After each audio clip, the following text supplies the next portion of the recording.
Hey there. So the podcast is currently on an extended hiatus so that I can write my next book and work on some other exciting projects. But while we're away, I hope you'll enjoy this fan favorite episode from the archives. If you want brand new content to help you make peace with food and heal from diet culture, come sign up for my free weekly newsletter at christyharrison.com/newsletter, where I answer a weekly listener question.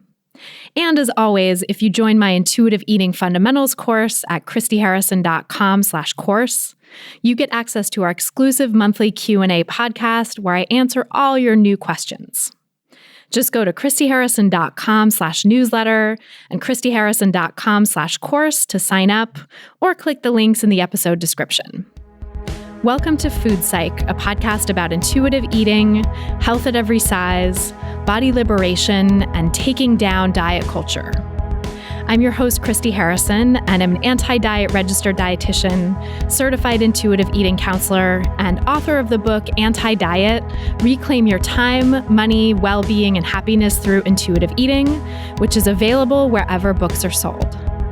Join me here every week as I interview interesting people from all different backgrounds about their paths toward peace with food and their bodies. And by the way, on this show, we bleep out diet culture stuff like weight and calorie numbers, but we don't censor swear words or other adult language, so listener discretion is advised. Anti-diet revolution, we're for health at every size. Eat the foods you like. Food Psych. Hey there, welcome to episode 168 of Food Psych. I'm your host, Christy Harrison, and today I'm talking with Heidi Schauster, a health at every size dietitian, eating disorder specialist, and author of the new book, Nourish: How to Heal Your Relationship with Food, Body, and Self. We talked about unlearning diet culture messaging, connecting with our body's inner wisdom, gentle nutrition as an act of self-care, and so much more. I can't wait to share our conversation with you in just a moment. It's the first one that we've done in a very long time that addresses gentle nutrition, and I promise it's going to be really interesting. But first, I'll answer this week's listener question, which is from a listener named Kate, who writes, "Hi, Christy. I've been listening to your podcast for a while and have recommended it to friends who've told me what a lifeline it's been in bringing them out of very unhealthy relationships with food. Yours is a welcome and necessary voice in the din of diet culture and commercialism that aims to lower self-esteem for profit. I'd love to get your input on something. I was anorexic when I was 17 to 18 years old and have since struggled with binge eating, anorexic thoughts, and occasional bulimia since then, about 17 years. I've read a great deal on the subject, had many eating disorder counselors, and tried intuitive eating at various points because ultimately it seemed like the right thing to do. I felt like I was able to break away from the bondage that is the expectation on women's bodies and expectation of beauty as a prerequisite to success. I got quite political, blamed a lot of people and systems, and really believed that I had the answer. Bow out of diet culture, healthism, and clean eating, and I'd naturally find my way. I completely recognize that I have never done a course in intuitive eating and perhaps haven't given it a fair try. However, I came to notice after about 15 years of varying degrees of success, but no real reduction in binging, that when I felt stable and confident, food wasn't an issue. I could have anything I wanted in the house, and it didn't mean I would binge on it. When I was anxious, though, I would eat to stuff down this fluttery feeling of being completely terrified and out of control. Sometimes the quote-unquote trigger was eating a particular food that made me worry about putting on weight, but most of the time it was something unrelated. I would get up from my study table and just eat whatever was in the house, not necessarily the quote-unquote binge foods as I so categorized them at the time. Eating in that way was an automatic response to reading something I didn't understand or something that set a degree of expectation in terms of the work that I had to produce. It wasn't to do with the food. I was eating to stuff down anxiety, pure and simple. It had become a response to anxiety, not to diet culture. The reason I'm explaining this is that anxiety as a root cause or trigger of binge eating isn't something you speak so much about in your podcast, and I wonder if you'd like to explore that more. I guess my question is it perhaps easier to take aim at the diet industry, laudable though that is, than to look at behavioral reactions and mental health solutions? So thanks, Kate, for that great question. And before I answer, just my usual disclaimer that these answers are for informational and educational purposes only, as is this podcast in general, and it's not a substitute for individual medical or mental health advice. So, yeah, I think this is a great question. And I think there are many people who binge in response to anxiety, and I definitely want to get into that. But first of all, just to answer your question about whether it's easier to take aim at the diet industry than to look at mental health solutions, in my view, they're actually inextricable from one another. That is, we can't talk about mental health and recovering from disordered eating at the individual level if we don't also talk about recovery at the societal level, which means recovery from diet culture, recovery from fat phobia and weight stigma, and all the rest. The cultural pressure to be thin and eat the so-called right foods and be quote unquote healthy and all the other elements of diet culture that I'm always talking about here, those things are either the immediate catalyst for disordered eating for most people, or they're somewhere in the mix. And I would argue they're somewhere in the mix for everyone in this culture. And so I highlight cultural factors the most because they are at least one of the immediate catalysts for the majority of people in my experience. Like people are told to lose weight, or they gain weight and decide to go on a diet, or they get bullied and abused by peers or parents or doctors because of their weight.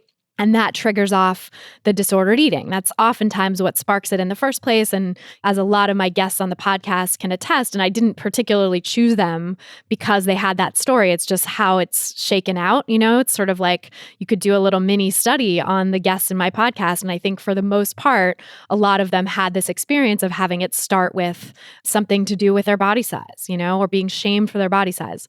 And of course, there are other individual factors that come up like trauma and self-esteem and other life circumstances that play a role in triggering disordered eating. And I would never want to discount that for anyone, because even the people for whom weight stigma is the immediate catalyst, there might also be some form of trauma that's outside of the weight stigma. Because of course, weight stigma is trauma unto itself, but there could also be some kind of other abuse going on, for example. So definitely don't want to discount that. And I would say that a significant minority of the people that I've seen in clinical practice had their disordered eating start as a response to trauma, some form of trauma that was not diet culture. And it was a way to self-soothe, like a way to soothe anxiety, for example, as you're discussing. And I think a significant minority of the podcast guests that I've had here too have had that experience. But the thing is, those behaviors don't exist in a vacuum. So if you start eating to self-soothe after experiencing trauma, for example, you're not doing that in a culture that's like, hey, do what you got to do to get through the day, and also let me help you process your trauma, You're doing it in a culture that's like, oh my God, you're eating so much, you're going to gain weight, and that's absolutely unacceptable. You need to lose weight stat. And P.S. trauma, what are you even talking about? Just suck it up and move on, That's our culture. So even when people start eating to self-soothe without any connection to weight or body image at the beginning, they eventually end up getting drawn into the vortex of diet culture because it's basically impossible not to in our society. And when that happens, people start having restrictive and self-judgmental thoughts in response to the comfort eating, and often restrictive behaviors as well. So then suddenly there's mental and physical restriction, which create the conditions for binging, as I've talked about a lot on the podcast. So you get into the restrict binge cycle, or what I often call the restriction pendulum, where restriction swings, you have the sort of pull of the pendulum over to the side of restriction, and then it swings back to binging over and over again. And you might initially pull the pendulum over because you feel like it was already swinging over to the side of binging, but then, you're pulling it to the side of restriction repeatedly. So of course it's going to keep swinging, and it's not just going to settle in the middle peacefully. So what started out as just a coping strategy for emotions, like eating in the face of anxiety, for example, becomes entangled in diet culture thinking too. And binging can definitely be both of these things, a coping strategy and a response to diet culture. And the same goes for people who stumble into restriction or compensatory behaviors, by the way, like stumbling into those as a means of self-soothing. If the restriction or compensating leads to some short-term weight loss, as restrictive eating behaviors often do in the short run, and of course, not in the long run, as we've discussed here many times, people often notice that the short-term weight loss gets complimented, right? And we live in diet culture where thinness is celebrated. So people are going to notice whatever weight loss you might experience in the short term. And suddenly this behavior that started as a mechanism of self-soothing is now also wrapped up in diet culture too, in the desire to maintain your weight loss or keep losing weight or get the praise that you've been getting from people for losing weight. And so it sounds like for you who asked the question, Kate, the cultural factors did play a role, and maybe more so in the past for you, like when you were 17, 18 and first started struggling with anorexia, since it sounds like it really did help you to understand the cultural issues and get pissed about them and start pushing back against diet culture. But now it sounds like there's something that still pops up every once in a while when you're anxious. Like you go back to the old coping mechanism of eating, and it doesn't have as much to do at this point with overt concerns about your body. But I would still invite you to look at what you're saying to yourself in those moments when you end up binging. Are you judging yourself and telling yourself you quote unquote shouldn't be doing this anymore? You really should be beyond this? Or are you saying that it's bad? Or are there thoughts about how you need to restrict or compensate for the eating that you've been doing in those moments? And you did say that there are occasional moments when you'll be eating something and feel like it's bad and judge yourself for that. And so end up binging as a result. And that's not the most common trigger for binging, but it is an occasional trigger for binging for you, which tells me that the diet mentality, the internalized version of diet culture in your mind, is still hanging on for you in some ways. So I bet that there are some thoughts going on in your head judging you for binging, judging you for eating as a self-soothing mechanism. And all of that can really perpetuate the behavior. Shame about your eating habits or shame about your body size has actually been shown to make people eat more food, not less.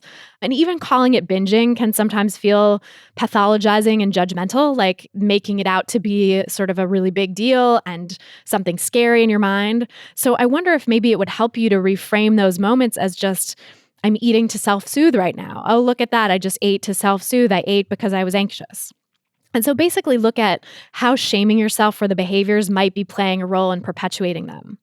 And I would also strongly recommend working with a treatment team. It sounds like you've worked with them in the past, but at this point, at least working with a therapist who is versed in intuitive eating and health at every size, who's not going to reinforce diet culture messages in your mind, but actually help you call them out so that you can get some support around this and help you uncover those last vestiges of diet culture thinking that are hanging on for you.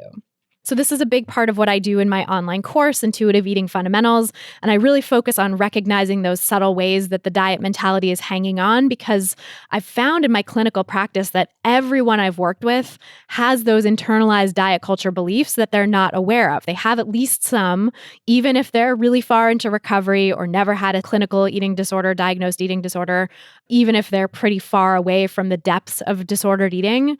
They still have these internalized messages that they're not aware of, that they're hanging on to, and that are driving any lingering disordered behaviors they have around food. And one of those things that I see all the time is that when people are stressed, they don't eat enough. A lot of times people will go into this low-level restriction, sometimes totally unconsciously and sometimes semi-consciously, and they end up having a rebound binge because they've been deprived. And so they blame the anxiety or whatever the emotion is that's coming up for what they see as their overeating, when actually the low-level restriction was there already because it was caused by the emotion, and that's what triggered the eating. So that's something to consider as well. If you're someone who thinks of yourself as binging in response to emotions, is there actually some inadvertent or semi-conscious restriction happening there in the first place? Because in fact, research shows that if you're not actively dieting, aka restricting your eating all the time or overexercising or any of those other restrictive behaviors, if you're not actively doing those things, you're much more likely to experience a lower appetite in response to emotions than you are to eat in response to emotions. So people who are intuitive eaters experience this all the time. I've had a lot of people say to me, and this was my experience myself, I used to think of myself as an emotional eater. And now when I'm emotional, I'm actually not hungry because I'm eating enough the rest of the time. That's what an intuitive eater's experience really looks like once you're really far into intuitive eating and you've really practiced it for a while. So it's probably not going to be like that in the beginning, but after you've gone really far into your intuitive eating journey, that's often what it feels like. And so in that sense, binging in response to anxiety either means you actually are restricting more consistently than you think, or that you're not restricting most of the time, but maybe you are unintentionally restricting when you're stressed out, and that eventually results in enough deprivation that you have a rebound swing on the pendulum and end up eating a lot of food at once. So that brings me to this other matter of figuring out, making sure that you are eating enough all the time. that your body is actually getting enough food, that you're no longer restricting. Because until your body is reassured that you're not going to go through another famine, the drive to binge is actually a very normal and necessary response. So you have to make sure to address the restriction first. You have to look at the ways that subtle restriction is still holding on in your life and heal that trauma of restriction, because it really is trauma, and your body is naturally going to be on a hair trigger for anything that remotely feels like restriction when you've gone through the level of deprivation that you've gone through. And so once you get to that point of being sure that you're not subtly restricting yourself all the time, and being able to catch yourself when you do have restrictive thoughts or behaviors and rectify that by having more food or having a snack or whatever it is, not delaying your eating, etc., then you can start to look at what is going on in terms of using food to cope with anxiety and start figuring out some coping skills in addition to eating. And I say in addition to and not instead of, because trying to do it instead of eating is just a diet culture move that really shames you for using food as a coping mechanism, and it's going to backfire because you're trying to strip away this thing that has been important to you, that's been helping you, that might exist for very good reason because your body needs it, because your body is not getting enough food the rest of the time. So looking at what are some coping skills you can add in addition to eating and giving yourself other tools in your toolbox to help you process anxiety. Because if you've been leaning on food as your primary or your only tool for anxiety for a long time, which sounds like maybe you have, you probably need help even thinking of what else is available to you in terms of coping and help developing those skills. So I talked about this in episode 151 with Judith Matz, where we discussed how dealing with emotional eating requires stopping the restrictive behaviors and thoughts first. And then once you've gotten to a place where you're mostly in touch with your body's cues and you're honoring them pretty consistently, then you can start to look at the role that food is playing for you as a coping strategy. But again, you don't want to rush this process because you do need time to make sure that you've fully given up dieting, you've fully given up those subtle levels of restriction that might be holding on for you, that I'm sure are holding on for you, honestly, and give yourself time to recover from that first before you start looking at the emotional uses of food. So you can check out that episode with Judith for more at christyharrison.com/151, or just look for Food Psych episode 151 wherever you get your podcasts. And it might be worth reaching out to Judith and seeing if she's taking new clients, that she might be a helpful person to work through this with. And so just to sum up, I want to say that hopefully this answer makes it clear that diet culture isn't just the diet industry or the beauty industry or something to blame externally. It's actually all the beliefs about food and weight and quote unquote overeating that we've internalized over the years. So diet culture is internalized beliefs that we carry around with us. It's not something, they are from outside and we need to get them back outside of us because they don't actually belong to us, but we carry them around in us. And it's a lot more than just the diet industry or marketing or media. It's all of it. It's the accumulation of everything anybody's ever said to you about your weight or about weight in general, or every fat phobic comment you've ever heard in your life, every little moment that someone makes fun of, a character makes fun of another character's weight on TV, all of it adds up. As David Foster Wallace said, culture is the water we're swimming in, right? And so in Western society, diet culture is the water we're swimming in. We're steeped in it everywhere we go. So even if your disordered eating initially had more to do with your individual mental health, you can be sure that diet culture is afoot somewhere in the mix. It's the water we're swimming in. You're saturated with it. And so I'd invite you to look for the subtle ways that it's showing up in your relationship with food, even as you work to address whatever individual mental health role that food is playing for you. So I hope that was helpful. And if you want to submit your own question for a chance to have it answered on an upcoming episode, go to christyharrison.com/questions. That's christyharrison.com/questions. And then if you want a whole huge library of answers like this and the chance to ask me as many questions as you want to help you get rid of those sneaky manifestations of diet culture, come join my online course, Intuitive Eating Fundamentals. It's really a group coaching program with lots of peer support as well as some individual support in the form of those Q&As, because breaking free from diet culture can be so tricky, and it's really important to have community in this process because, like I said, it's the water that we're all swimming in, so it's hard to escape and it's hard to notice, and your peers in your community can help you point out the ways that you might be holding on to diet culture. So if you're ready to become an intuitive eater and get rid of all those sneaky forms of diet culture that you've internalized, you can learn more and sign up for the course at christyharrison.com/course. That's christyharrison.com/course. And now, without any further ado, let's go talk to Heidi Schauster. So Heidi, welcome back to the show. I'm so glad to have you here again. I am so happy to be back. Thank you for having me, Christy, so much. Yeah, thank you for being here. And the last episode we were on together, our first episode together, was episode 107, which was about a year and a half ago. So a lot can happen in a year and a half, and I know a lot has happened for you. So why don't you catch us up on everything you've been up to since then? Wow, yeah, a year and a half. Has it really been a year and a half? Well, I mean, as you know, I have published a book this past year called Nourish, and the subtitle is How to Heal Your Relationship with Food, Body, and Self. And it was a journey, as you know, because you're in the middle of writing a book, to put it together and put it out there in the world. And now to sort of see how it's doing its thing out in the world, like to have response from people who are reading it, to have people reviewing it. And it's exciting to sort of have it percolating out there. It's wild.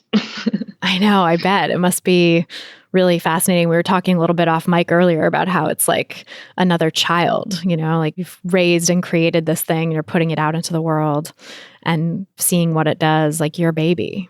Yeah, it definitely feels a little bit like a third child on some level. And it's interesting. It's that, and I except I'm sort of pushed it out into the world, at this point. And it's like, okay, do your thing.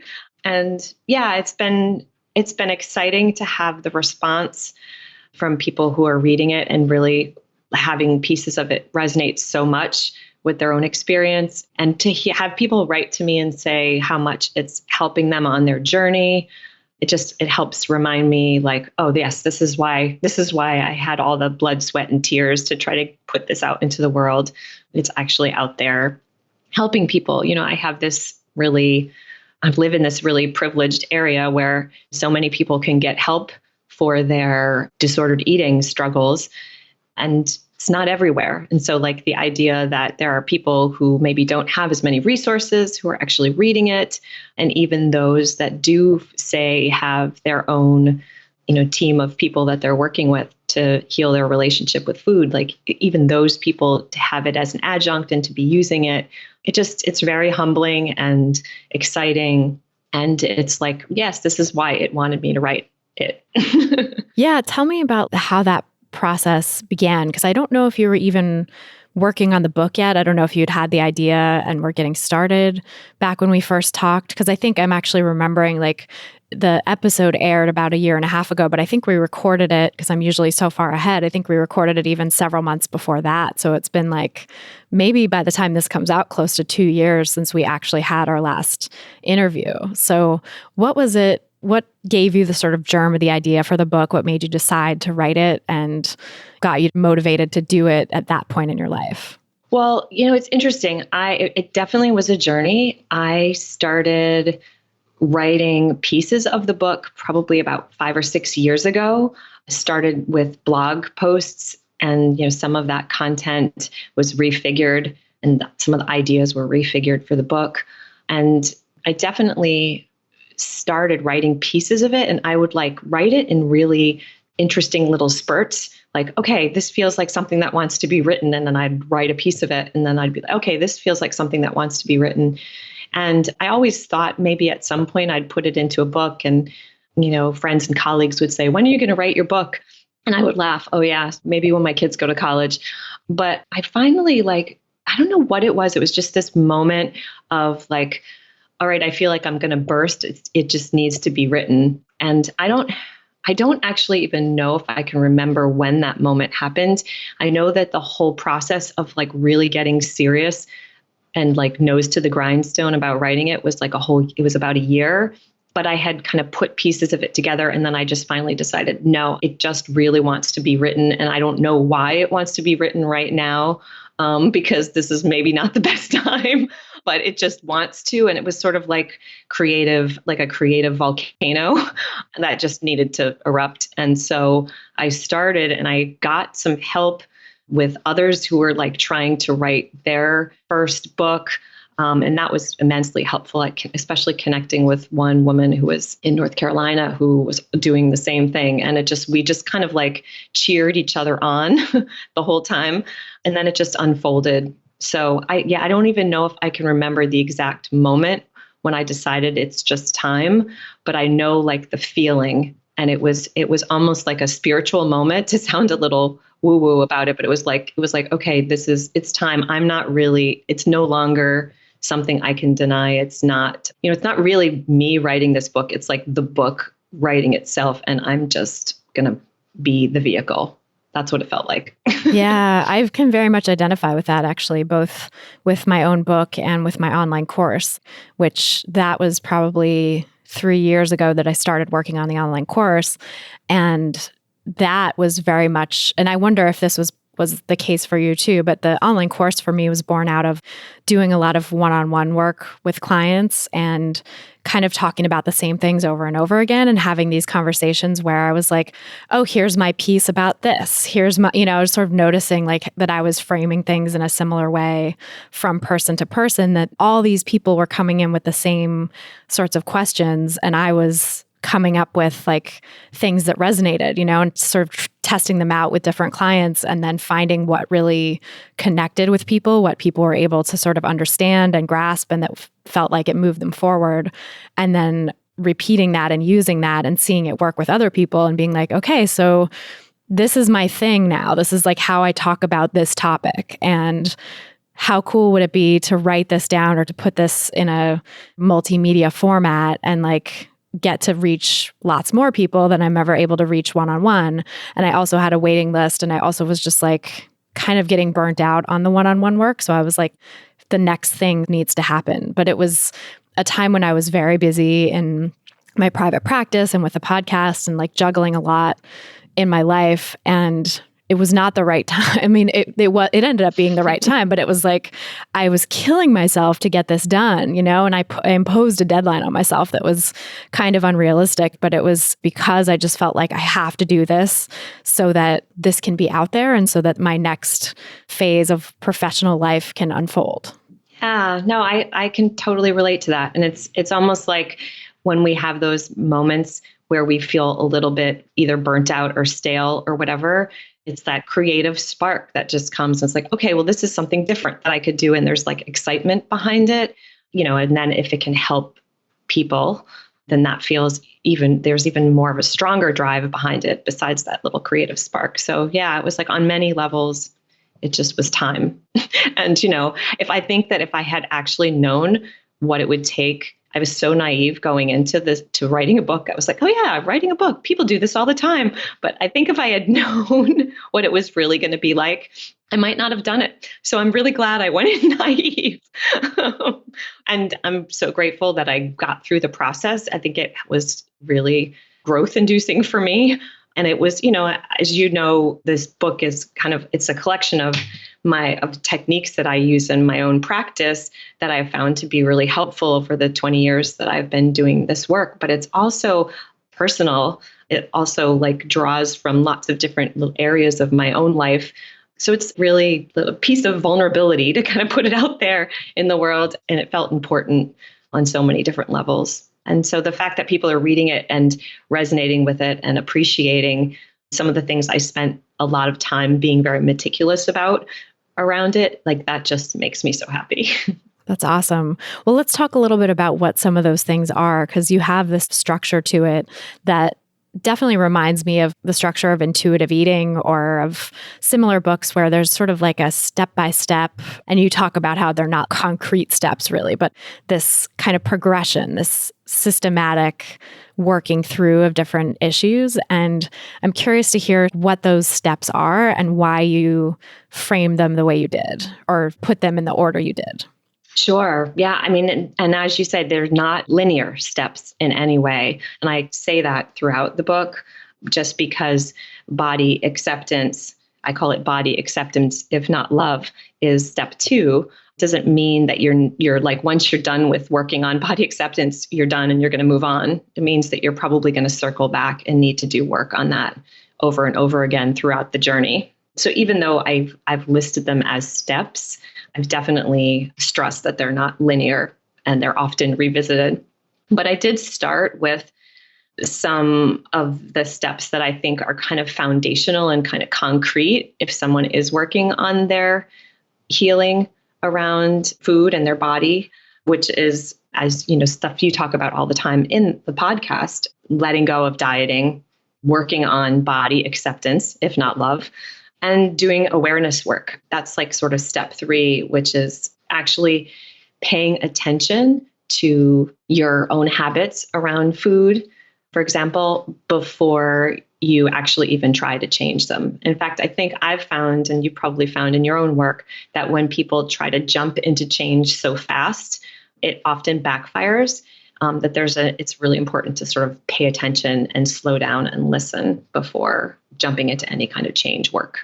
And as you know, these are steps that are not just like my own creation. I take from mindfulness work, I take from intuitive eating, I take from a little bit of motivational interviewing, work. I take from IFS type structures and acceptance and commitment therapy. So they're kind of an amalgamation of different techniques that I found that are helpful and ways of looking at this process that are helpful. Absolutely. I'm curious to hear your idea of awareness a little more specifically and why it's so important, because I think that in the podcast and in my work, my public work, I guess, I do a lot of kind of laying the groundwork of like, what are the ideas, rejecting the diet mentality, exposing diet culture.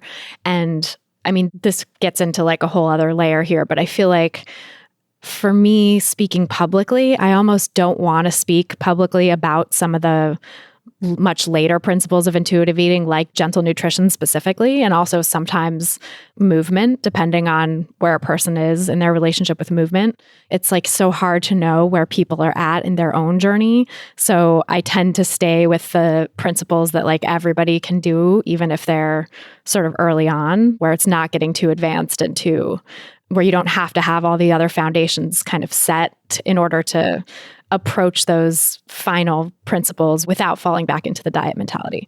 And so I think I do a lot of education around like what diet culture is and what we're aiming for in a balanced relationship with food.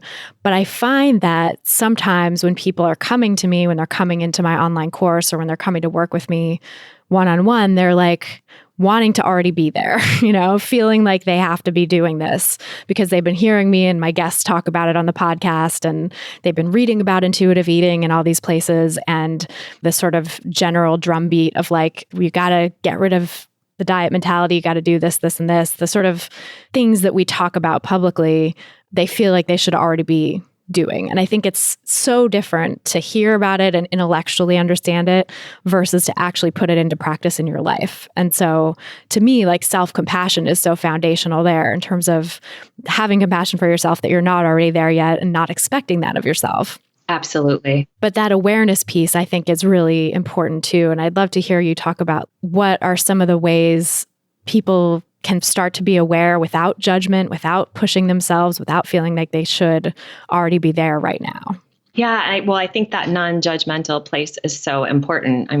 I've heard you use the term curiosity, not criticism, right? We all use that in our work, like to actually take a look at our own practices that we have, our own habits around food and movement and self-care. And without judgment, just notice what's there and notice like what feels good and notice what doesn't feel so good. Not from a should kind of place or like this health guru said that this is what I should be doing kind of place, but more of these are some of the habits I've fallen into in my life. And these are the things I tend to give a lot of time to. And these are things I don't really want to be putting as much time into. And just to actually notice that it's so hard to do it without judgment, but without judgment, just kind of noticing like, this is what my life looks like on a daily basis. And what would I like to do differently in a more kind of goal-directed and soul-directed way, as opposed to a critic or judgmental kind of way, which is where we often go when we look at our own habits and things that we don't like about ourselves, for example. I know, it's so hard. It's so hard not to do that, right? To be like, here's what I want instead, and not to just immediately berate yourself for not having that yet, or be like so impatient to get there. Right. And I feel like these like preliminary steps are so important. One of the big reasons that I wrote this book, I guess I should have mentioned this earlier, but when you asked me, but so many people, when they find out, the work that I do, will say, oh, can you recommend like a good basic nutrition book? And I will say, not easily, because there aren't a whole lot of like most books that focus on diet and nutrition are really diet oriented. And one of my struggles was to try to create a book that someone who might be in recovery from an eating disorder could read, but also someone who is not in recovery from an eating disorder, but just wants some like kind of how to eat help, but ends up going into the book with I want to find out more about how to eat, but then comes out of it like, wow, someone's not telling me how to do it. Someone's actually giving me some suggestions for how to work with myself and my own awareness and my own listening to figure that out for myself. That was sort of my task. And that's really hard, right? Because nutrition books are so, like you said, steeped in diet culture. And nutrition itself is so steeped in diet culture. I think it's really hard to teach nutrition in a way that's stripped of those diet culture-y things. Like there's definitely foundations and principles of nutrition that are helpful and that people can use to, further their own self-care along with connecting with their bodies and listening to their body's wisdom. It's not like this top-down approach that it is in diet culture's nutrition. But I think that is such a difficult thing to navigate for anyone who's really stuck in diet culture. Yeah. And like for me in writing this book, it was like I was struggling with, how much do I put in about food? And I'm like, well, I have to put some things about food because this is like people are coming here wanting to get some sense of how to find some balance in their life with food. But to be able to do that in a way that, is ideally not triggering. I mean, I had to do a lot of editing and having professionals and clients read versions to just make sure that nothing felt triggering. It's so hard to write about food and not be triggered or not be triggering anyone. Even like designing the cover and not putting food on it on purpose. I mean, although I do have a mint leaf on it, but that's not, I think that's a pretty untriggering image. And so I think it's tricky to try to sort of give people, and I call it nutritional common sense, without telling them what to eat. Because absolutely, I don't have the wisdom of what's ideal for them to eat in any given moment. They do. And so teaching people how to go back to that listening that we were able to do so seamlessly, most of us, at least when we were toddlers, but seem to have lost over the years that diet culture has kind of seeped in. I think being able to build that skill back, it's a challenge. And I'm trying to give people a bit of a roadmap for that in this book. Yeah. And I want to get into that a little bit because really we haven't talked a lot about gentle nutrition on the podcast. We've talked about nutrition in various ways, but often to kind of break down what diet culture says. But I don't talk a lot about the sort of flip side of it, of how nutrition can actually work for you. I think because I've said this on the show before, I'm a nutritionist and I don't actually care that much about nutrition. I really am not so interested in nutrition as I am in people's relationships with food and helping them heal their relationships with food. And I feel like the nutrition part, yes, there's a place for that. And I certainly help people with that when they've done the work on the other parts of healing their relationship with food. But I think it's like the healing of diet culture's messages, the breaking free from diet culture is such a tall order that it's very far down the line usually that we get to nutrition. But I think that there probably are some folks listening who are ready to approach and integrate nutrition back into their lives. There are also some folks listening who are in an eating disorder right now and really struggling and wanting that sort of bridge, I think, from the eating disorder mindset to, okay, but what does nutrition look like when I'm recovered? What can I expect nutrition to be for me down the line? And then folks maybe who've just stumbled in here and are like, oh, I didn't think I had a bad relationship with food, and actually I'm realizing I kind of do. And what can I do now to be healthy or in balance or whatever? So I think it might be good to have some guidance around what does gentle nutrition even mean and what does it look like? Yeah, no, great. That's such a great question. And I think I guess I'm not as interested in nutrition these days either. That's why I use the word nourish as the title of the book. I mean, I think of nourishment as more what I'm helping my clients to strive for as opposed to nutrition. As nutrition has, I don't know, I guess there's the connotation for me that nutrition is somehow like whether or not I'm eating healthy. And I think that's just what our society puts on it, actually. But to me, nourishment is like, am I taking in food on a regular basis that actually is sustaining me, that is giving me the energy and vitality that I want to be able to do the kinds of things in the world that I want to do? And that's going to be different for different people. We all need different levels of energy based on our temperaments and our activity levels and all kinds of things. So it's really like discovering both the amount of food and the types of food that really feel good, that feel vital, and that actually allow us to not have to think about it too much, but go through our day and do the things that we're called to do on this planet. And so if we have to do it, I always tell my clients, like, well, you can't just intuitive eating is not about just not thinking about food at all. And just, oh, this is what I want and I'm just going to have it. And I think, sometimes it gets interpreted that way. My sense is that intuitive eating, gentle nutrition, or nutritional common sense, if you want to use my term, is really about some kind of planning. Like, if I'm only going to have a half hour lunch, through a long day and that's my only break, I'm going to need to actually plan for some food during that time. And I'm going to want to plan for some food that's actually going to help me get through my afternoon and be able to focus. And so I'm going to do, ideally, if I'm on this process, I'm going to do the investigative work to figure out what that is. And that might take some experimentation. And then I'm going to have to actually execute that meal, whether it's in the morning or the night before or whatever, and kind of plan and pack it up and bring it to work with me. And that does actually require some planning and some thought and some attention, but not too much attention.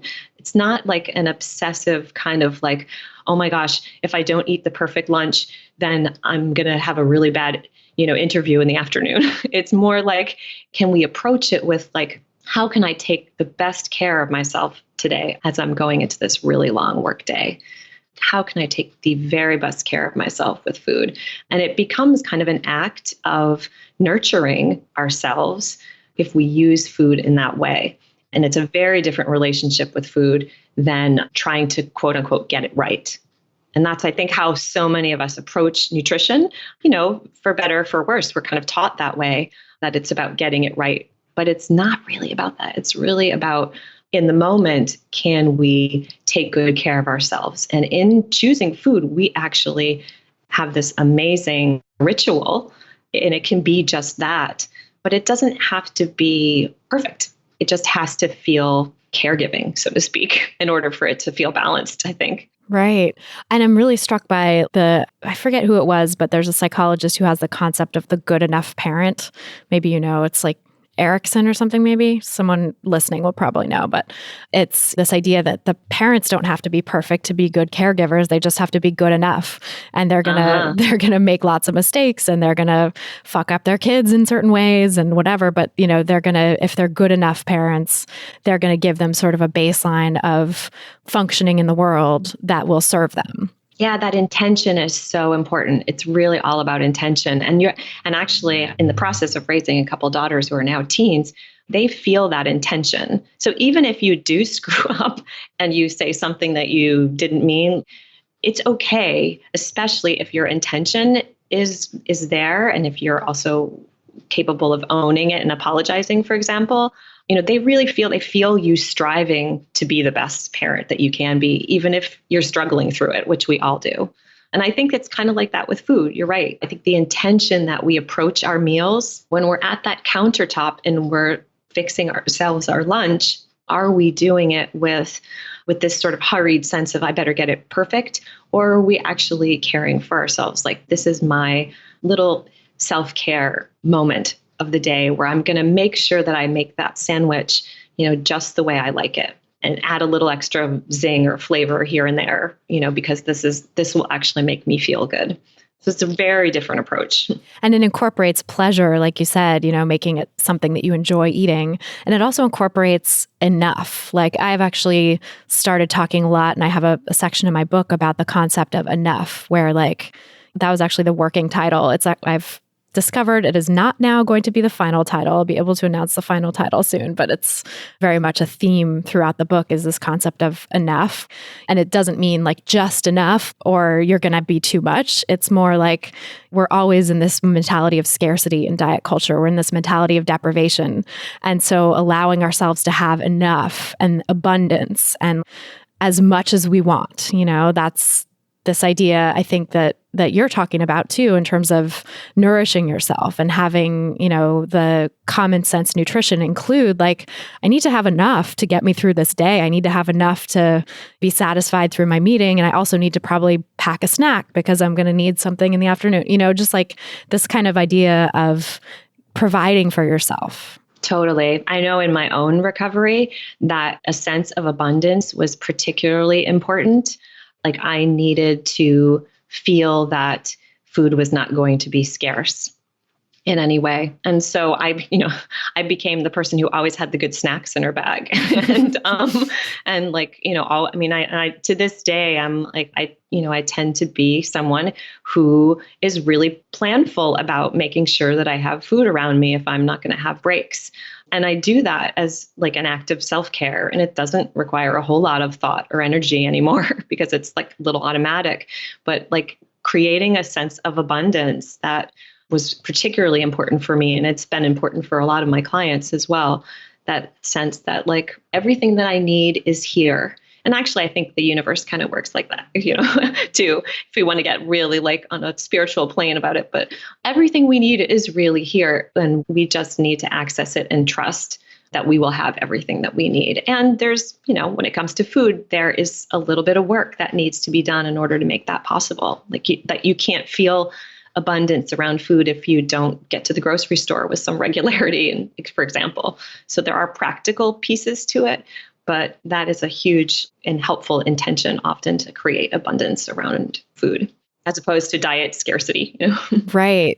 Diet scarcity, or like the scarcity of food insecurity. That's another trauma that I think a lot of people face. Like, I've had a number of clients who've had this sort of double whammy of growing up with food scarcity and then developing an eating disorder and having that be very tied up with diet culture and beliefs about their body size. So it's like so much to untangle those two things, because not only it's two layers and two levels of this kind of scarcity and deprivation mindset that really creates trauma for people around food. And I think that sense of like, to the extent that you can now, to the extent that you are, and some people are still struggling with food security now. So I think that becomes tougher. But like, to the extent that you're able to create some sense of safety and abundance for yourself around food, that is going to be the path to healing.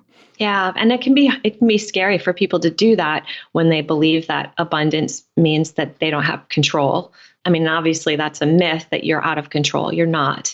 But there's often that belief there that gets in the way. And I see that even with people who consider themselves binge eaters or have binge eating disorder, like where they see themselves as eating too much. So how could it be about scarcity or deprivation? Because I'm clearly eating too much.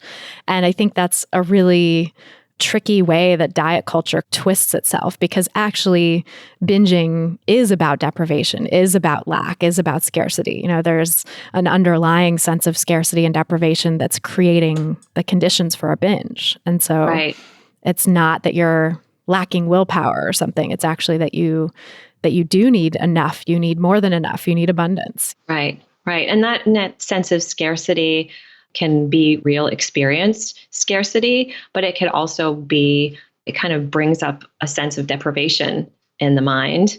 That's not just about food scarcity or dieting. It can also just be about deprivation in general. It can bring up feelings of like neglect that maybe are in someone's past, for example. So there's so many different layers. Food becomes a layered bit of work to sort of unravel all of that. But I do think that there's a way to talk about food and talk about the nitty-gritty of like creating some structure from chaotic eating, for example, without it becoming rigid or without it becoming perfect or without it having to be very black and white, which is unfortunately where most people go when they read a lot of the sort of health-oriented bits of nutrition that are out there. It's very black and white. But I think there's a lot, we can work in a way that isn't like that. It's just a little more challenging because it's very different than what's out there around nutrition. It really is. And what do you think are some of the ways that people can create that structure for themselves without falling into rigidity? I think it kind of depends on the individual. Sometimes people, for example, a very common food pattern, like food habit that people get into at times is not eating, it's very American, not eating very much during the day because there's so much work to be done. And then by the time the day's out, they are ravenous and they don't understand why they can have like a good solid dinner, but still find themselves foraging at night. I mean, this is a very common scenario, for example, but sometimes it just takes some planning, really takes some planning and thought to move some food into someone's day. And it doesn't even matter like so much what kind of food it is. Honestly, it's more really about there's obviously it helps to have some balance in terms of the macronutrients. And, that's some education that can be done. But the bottom line is getting some more food energy, some more sort of vital fuel in the earlier parts of the day often turns around this pattern that feels really chaotic in the evening. And that's so basic, but it's actually can be really life-changing for people to actually just make that little adjustment. And that to me is some gentle nutrition, if you want to use the intuitive eating term. It's like just really working from that, like taking a look at the day and finding the places where maybe someone isn't getting enough nourishment and then trying to sort of move food into those places as, again, little self-care rituals. I've seen that be really effective for people too. And yeah, that's sort of like transformational experience of, oh my God, I don't feel totally out of control and obsessed anymore now. When I get home from work, I feel like I can have dinner and then a while later have dessert and then not be like binging all night. Right. And lo and behold, they feel more focused during the day too and more energy. And that's like, oh, I didn't even realize that I could feel better. Right. It sort of feeds on itself that way too, I think, because when people feel better, it reinforces the new behaviors of like, oh, see, I guess I wasn't eating enough because I now feel so much better. Mm-hmm. Movement is sort of the same thing. And I specifically call my chapter 6 or step 6 conscious, joyful movement and not exercise, because exercise has such a lot of negative connotations for so many of my clients.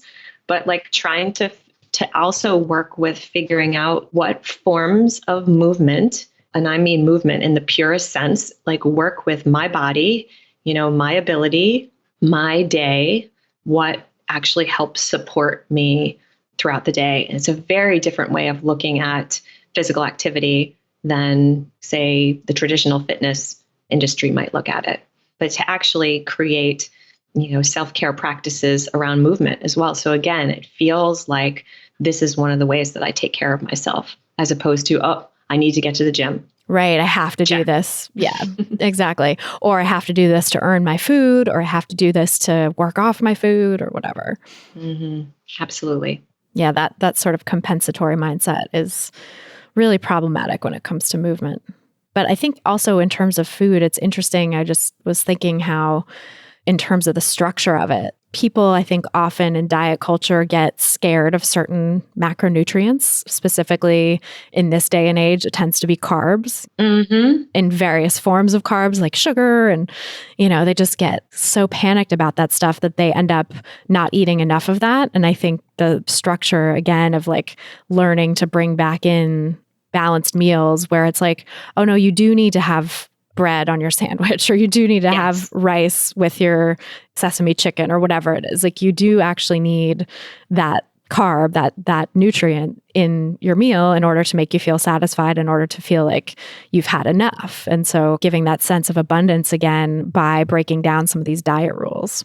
Absolutely. I don't think I've ever found anyone who I've done the carb experiment with who's ever wanted to go back. I call it the carb experiment because I'll say okay, for just 1 week, or maybe I'll say 2 weeks, let's just try to add back a little bit more carbohydrate in your life. And we kind of pick a few areas where they could add it back and just try it. Just see how you feel. If it's not working for you, you can go back, but it almost always people come back to me and they're like, wow, I actually feel better when I'm at work. I'm not thinking about food all day. And it's almost miraculous. Our bodies aren't meant to cut out whole food groups. It's and back when I started practicing in the 90s, it was all fat. Everybody was afraid of fat. And I have this handout about all the real benefits of fat, which I don't even give out anymore because nobody's afraid of fat anymore, but it's definitely carbohydrates. And so I spend a lot of time talking about carbohydrates these days and how important it is. I mean, anyone who's exercising regularly, anyone who's really wants to move their muscles on a regular basis is going to deplete their glycogen stores and feel lousy if they're not getting enough carbohydrates. So that's something basic that we can talk about. And sometimes those are the strategies, those small, but really hard to surmount for a lot of people, strategies that actually make a difference and make people feel better. Yeah. And I think sometimes they just need permission with those things. I've found that a lot of people know in their bones that having enough carbohydrates at a meal feels better and that they felt pretty much fine growing up with food, if they had a decent relationship with food at some point in their history that they can remember, which not everybody does. But for those who do, it's if you were eating sort of a regular meal pattern as a kid, pretty much every cuisine around the world. I often tell people this when I'm talking about gentle nutrition, every cuisine around the world has kind of the same building blocks in its meals and even in its snacks too. It's snacks are usually something with carbs, a sweet type of thing, maybe a little bit of protein, some fat, but the meals are protein, carb, fat, veggies, fruits, some kind of oil or sauce, and fats are in there very much. But carbs are also very, very central. It's that's kind of the staple of the plate for most cuisines around the world. And I think when people grow up eating whatever cuisine they grow up with, they get those building blocks given to them if they have a family that has a balanced relationship with food. And that's something they can go back to and recognize oh yeah, that was fine. I was fine eating that way versus feeling totally rattled and bananas around food all the time because they're trying to cut out a whole food group.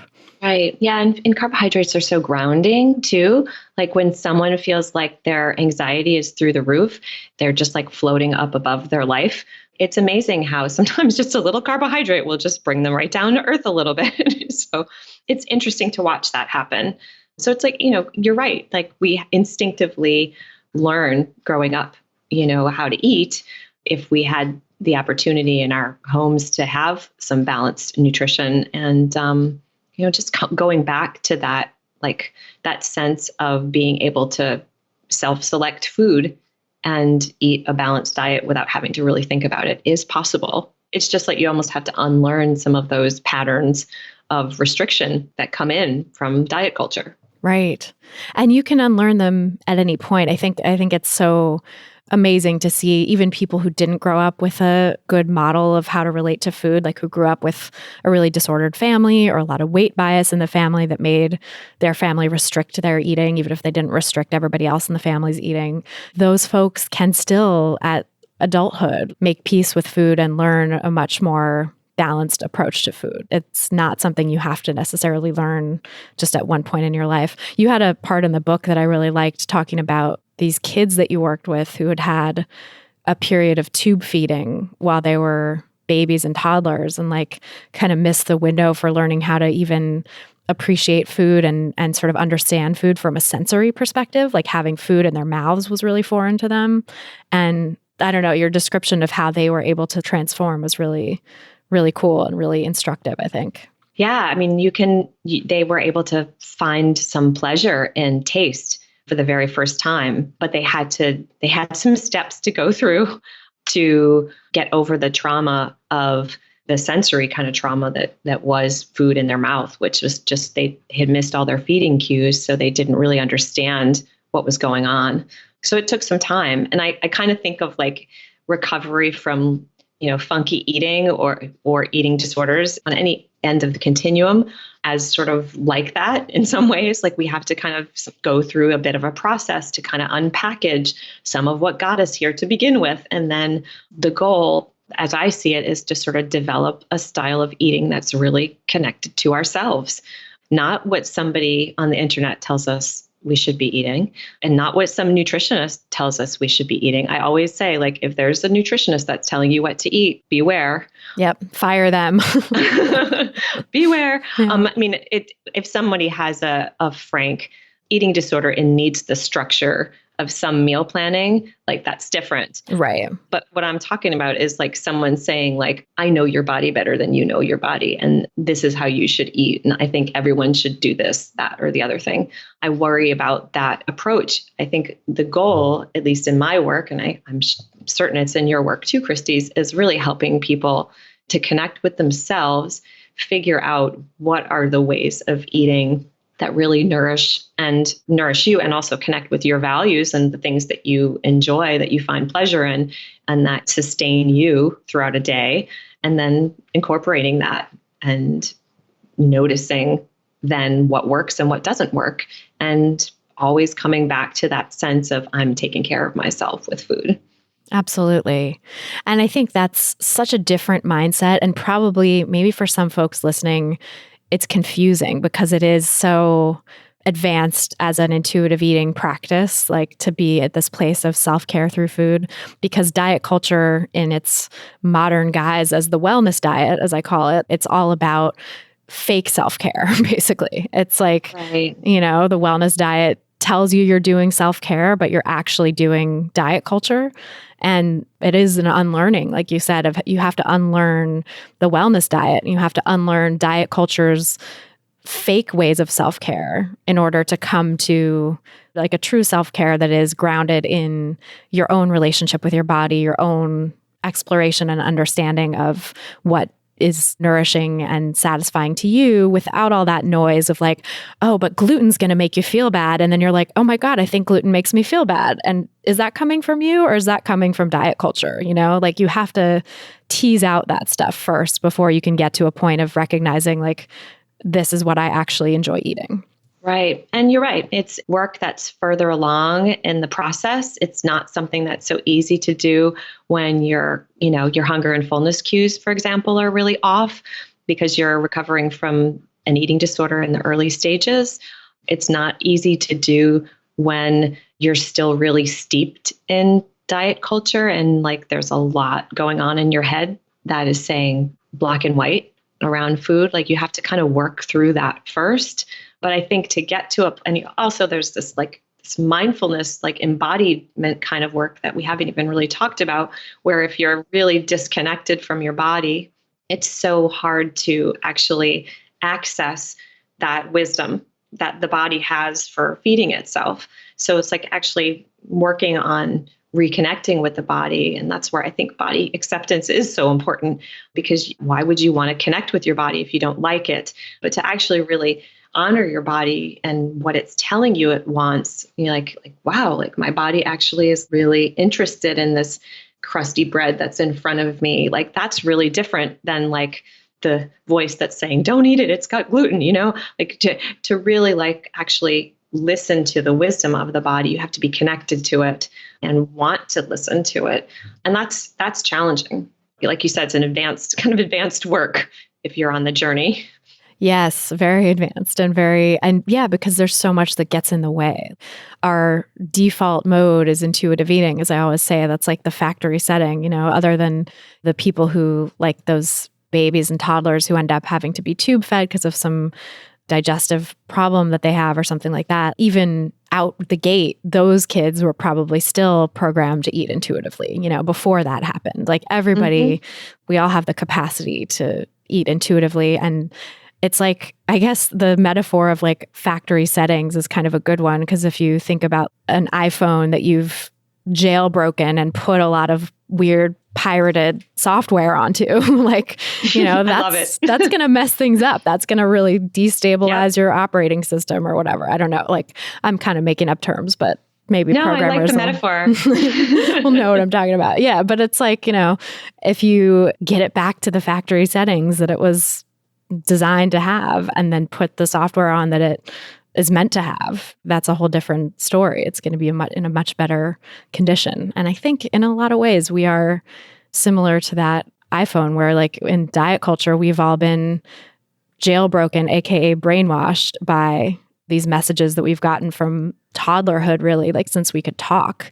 We have things like, someone was telling me on the podcast recently, like Peppa Pig, which is a children's show that's popular now, has like all kinds of fat phobia. It's everywhere. Yeah, it makes me really sad, but I have to say that like some of my favorite work is when I see people really seeing that all for what it is and getting messages from those around them, for example, that are right there and could easily trigger them, and they're recognizing them for what it is, what they are, and just saying, I'm not going there, and taking good care of themselves anyway. And then the thing that's great about kind of healing your relationship with food too is that then food doesn't have to be such a big deal. Like you said, nutrition stops being so interesting, and all the other things in life, kind of flourish more when food just kind of takes its place. Like, it's nourishing and it's like important. You have to do it several times a day, and there's some planning involved, but it's just one of the ways that you take care of yourself. And, and sometimes people have to work on the part of them that like doesn't believe they deserve self-care. And that's another part. That's another enoughness too. This sense of like, yes, I am enough and I do deserve like to take good care of myself, and I don't have to do everything. I can stop and nourish myself on whatever level I need to be nourished. That's a part of the work too.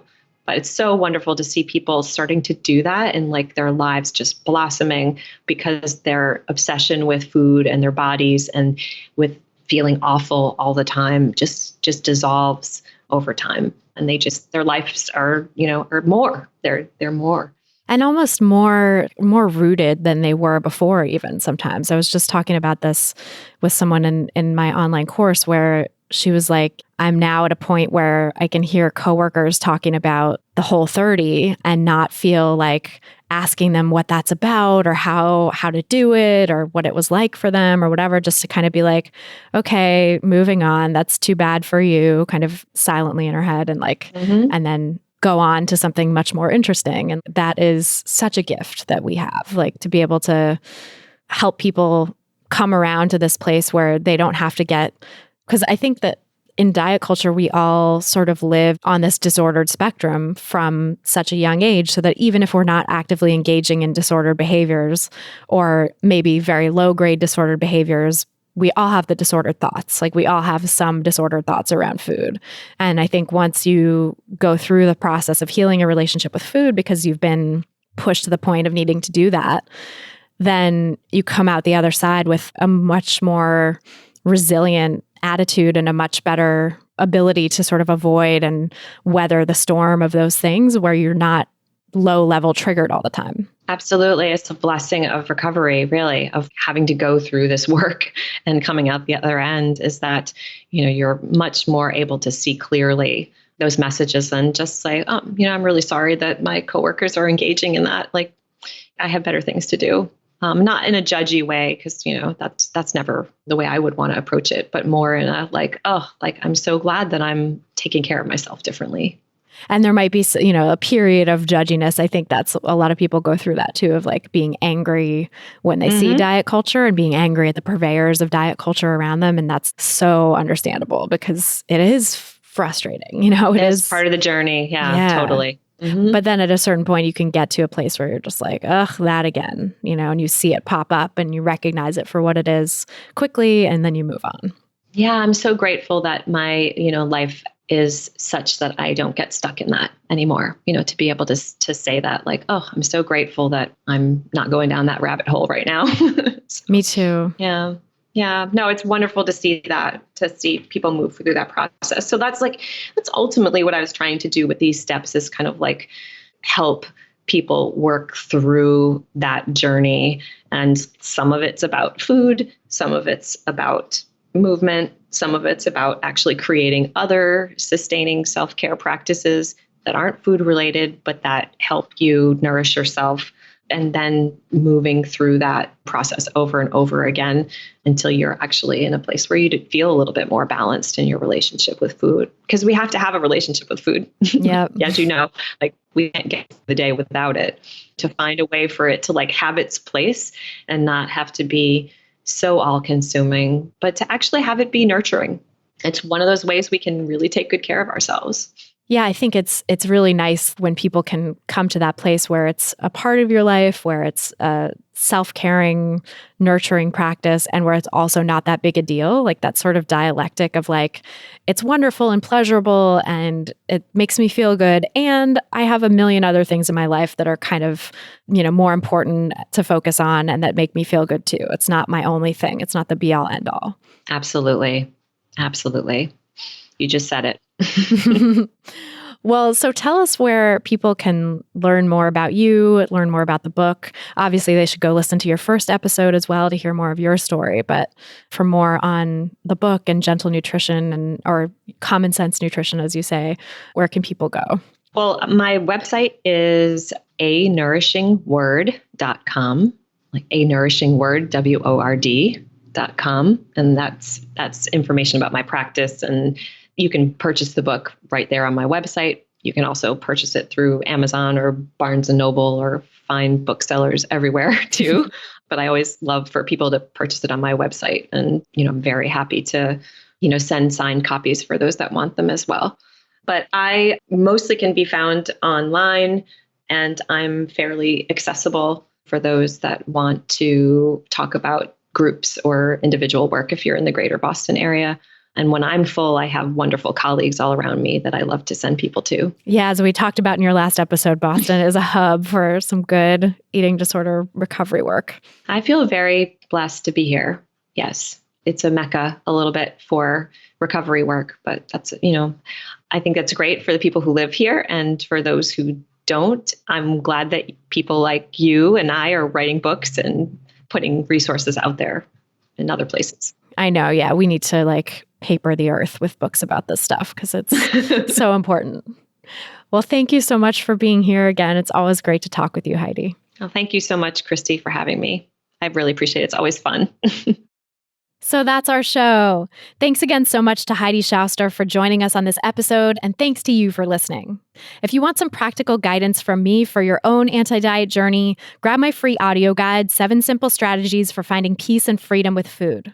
Head over to christyharrison.com/strategies to get it. That's christyharrison.com/strategies. To get full show notes from this episode, including all the resources we discussed, plus a full transcript, head over to christyharrison.com/168. That's christyharrison.com/168. And to get the transcript, just scroll down to the bottom of the page and enter your email address. If you've gotten something out of this podcast, please help us reach more people who need to hear the anti-diet message by sharing this episode on Apple Podcasts or iTunes or your favorite podcasting platform, whatever you're using to listen to this, use it to share the podcast. Also, make sure you're subscribed so that you never miss an episode. You can go to christyharrison.com/subscribe to see all the different places you can do that. christyharrison.com/subscribe. A big thanks to our editor and engineer, Mike Lalonde, and to my Food Psych programs team, including our community and content associate, Vinci Chue, our administrative assistant, Julianne Watasik. Our theme song was written and performed by Carolyn Pennypacker Riggs, and I'm your host and producer, Christy Harrison. Thanks again for listening, and until next time, stay psyched.